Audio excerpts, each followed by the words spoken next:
O Senhor esteja convosco. Proclamação do Evangelho de Jesus Cristo segundo Mateus.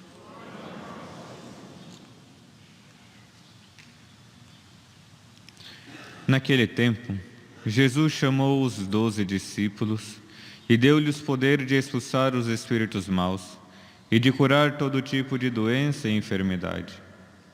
Estes são os nomes dos 12 apóstolos. Primeiro, Simão, chamado Pedro, e André, seu irmão, Tiago, filho de Zebedeu, e seu irmão João, Filipe e Bartolomeu, Tomé e Mateus, o cobrador de impostos, Tiago, filho de Alfeu, e Tadeu, Simão, o zelota, e Judas Iscariotes, que foi o traidor de Jesus. Jesus enviou esses 12 com as seguintes recomendações: não deveis ir onde moram os pagãos, nem entrar nas cidades dos samaritanos, e diante as ovelhas perdidas da casa de Israel. Em vosso caminho, anunciai o reino dos céus, está próximo. Palavra da salvação.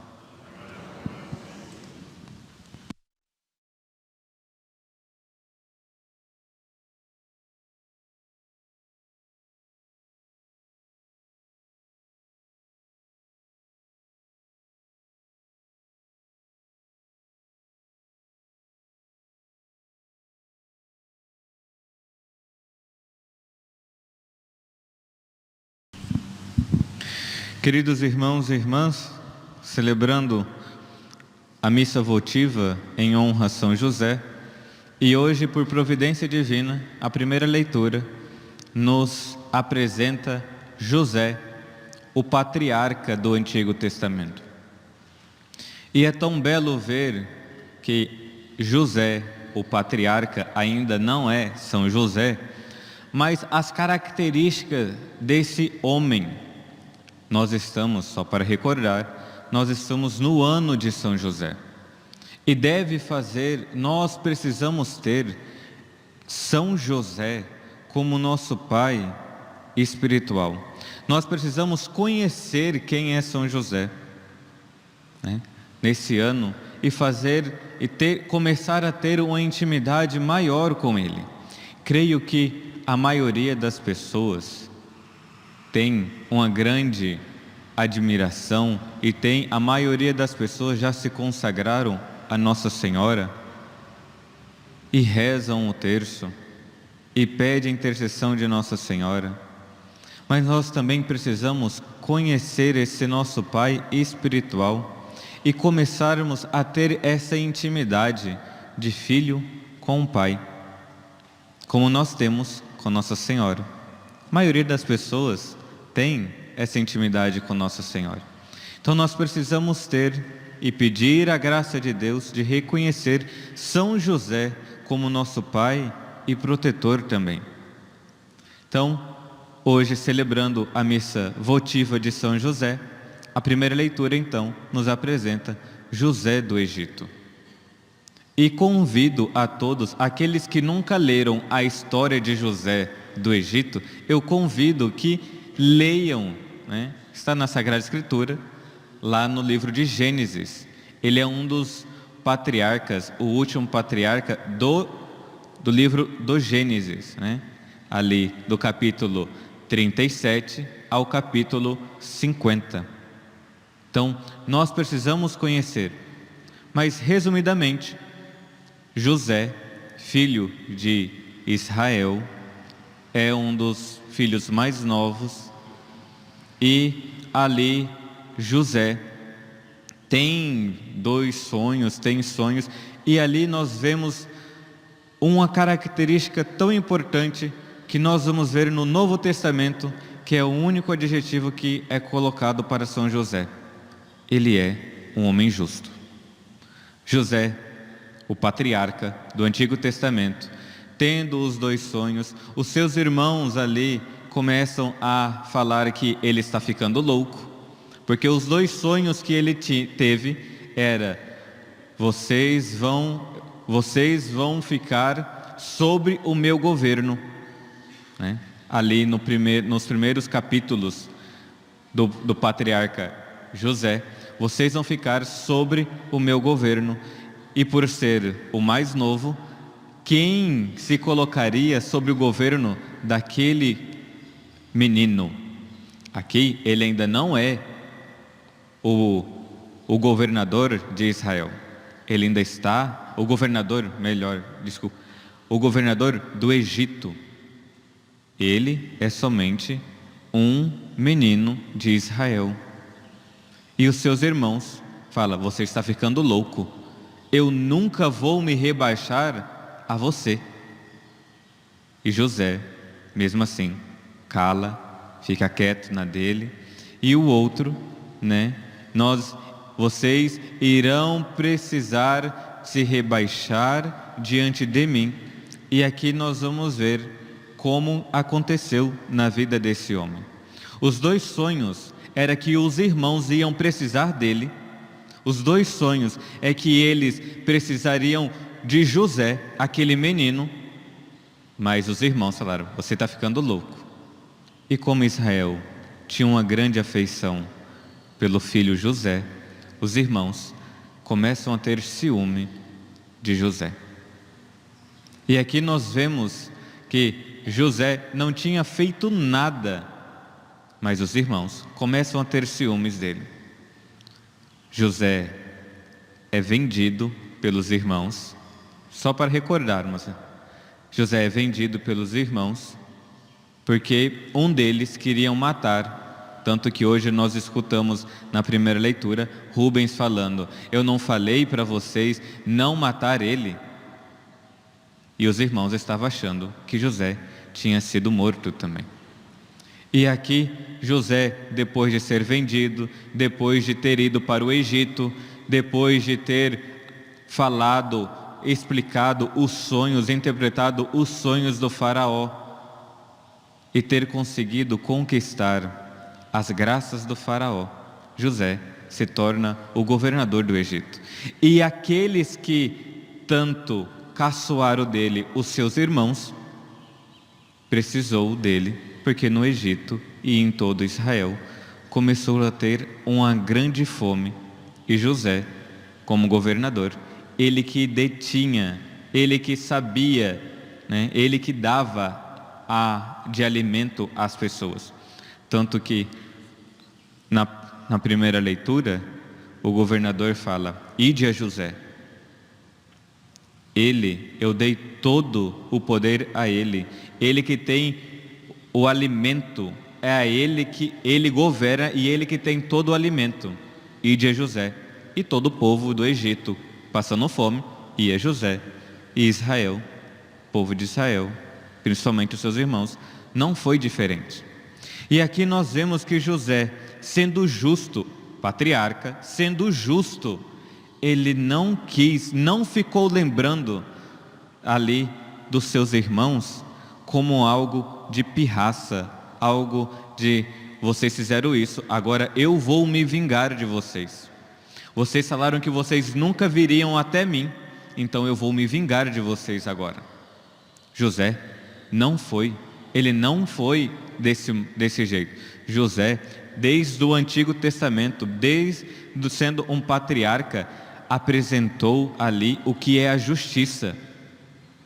Ele chamou, os irmãos vieram: vocês querem alimento? Eu te darei, mas eu vou prender todos, vou prender um e eu vou dar o alimento, vocês vão. E vocês chamam o filho, o irmão mais novo. E ali faz com que eles tenham consciência do que foi feito com o irmão mais novo, que era José. Mas eles caíram em si, falaram: nós fizemos coisa errada. José sabia o que tinha acontecido. Nós fizemos coisa errada. E José, do Antigo Testamento, ele vai e dá o alimento para os seus irmãos.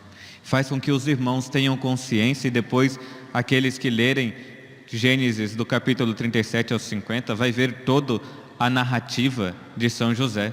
E ele dá o alimento e faz com que os irmãos depois ele reconhece os irmãos e os irmãos depois reconhecem eles. Porque o padre está falando de José do Antigo Testamento? Por causa que José, o patriarca, foi justo. E São José, o nosso pai espiritual, também foi justo. Mas o que consiste a justiça? São José Maria Escrivá vai falar que justiça, que São José, aqueles que já rezaram a ladainha de São José, uma das invocações é que São José é justíssimo. Mas o que consiste a justiça de São José?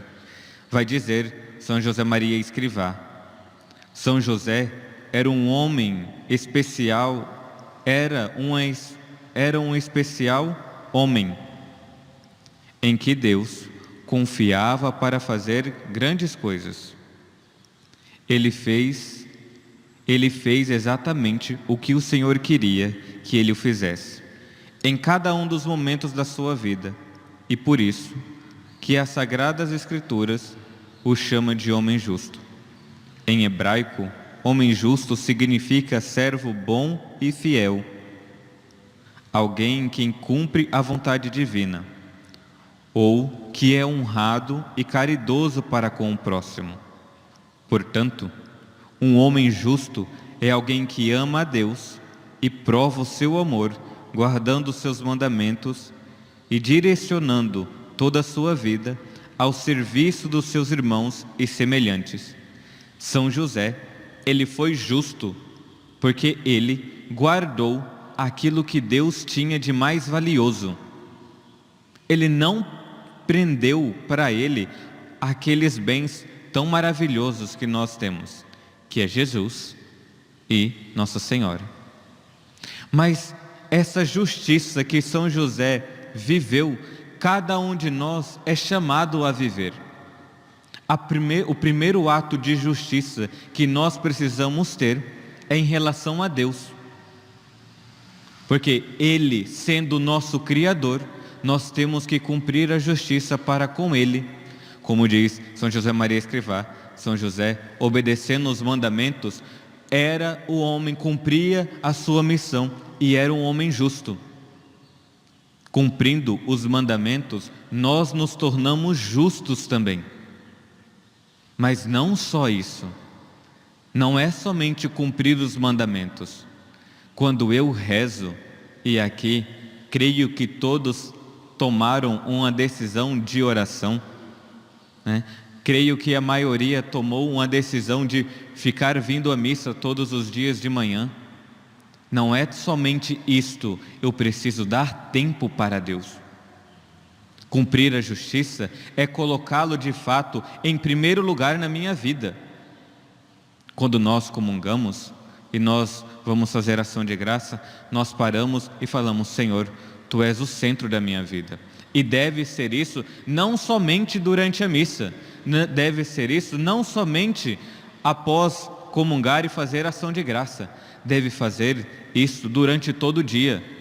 Se as nossas ações não refletem, né, aquilo que nós professamos, nós não estamos sendo justos. Ser justo somente quando eu rezo, quando eu estou em ação de graças, é fácil. Mas ser justo, lembrar de Deus todos os instantes da nossa vida. Padre, eu não consigo rezar a todo momento porque eu trabalho, mas faça a sua oração querendo amar a Deus. Queira fazer as suas obrigações querendo amar a Deus. Padre, eu tenho que limpar a casa. Não consigo fazer todo o meu momento de oração, mas limpa a casa querendo amar a Deus. Mas se não lembra de cumprir a justiça primeiramente por Deus, para amar a Deus, nunca será capaz também de amar e fazer a justiça para com o próximo. Então, o primeiro ponto de cumprir a justiça que nós precisamos é de dar tempo para Deus. Hoje, através das tecnologias, nós nos tornamos um tanto preguiçosos e procrastinadores. Quem já viu algum vídeo de 30 segundos e vai, um puxa o outro, e puxa outro, e puxa outro, e uma coisa de uma rede social puxa outra, puxa outra, puxa outra, e nós esquecemos de dar tempo para Deus. Nós esquecemos de dar tempo para o outro que está dentro de casa, para o pai, para a mãe, para os filhos, para os vizinhos. Nós esquecemos do tempo tão precioso, e isso daqui é cumprir justiça também. Ter um momento de lazer é bom, mas nós temos que cumprir a justiça. Por isso, celebrar São José, nosso pai espiritual, é pedir: São José, me ensina a ser justo. São José, me ensine a usar o meu tempo, que seja para oração, que seja para limpar casa, que seja para cuidar dos meus afazeres, mas me ensina a ser justo também. Eu não quero ficar procrastinando na minha vida espiritual. Eu não quero ficar enrolando, de ficar nessa preguiça, essa mormidão. Mas São José, me ensina a ser justo, me ensina a viver o tempo de Deus, me ensine a colocar a Deus em primeiro lugar, crendo de que o Senhor, em primeiro lugar, vai me ensinar a cumprir também a justiça no meu serviço, com os meus, na minha sociedade, na minha comunidade, na minha paróquia. Porque senão, nós nunca iremos ver São José como nosso pai espiritual, o homem justo. Supliquemos essa virtude, a virtude da justiça, de dar a Deus aquilo que é de Deus e dar aos outros aquilo que é necessário ao outro. Mas lembre, a nossa alma é de Deus. Não entregue a sua alma ao mundo. Não queira entregar a sua alma ao mundo. Entregue a Deus. Cumpra a justiça para com Ele. Louvado seja nosso Senhor Jesus Cristo.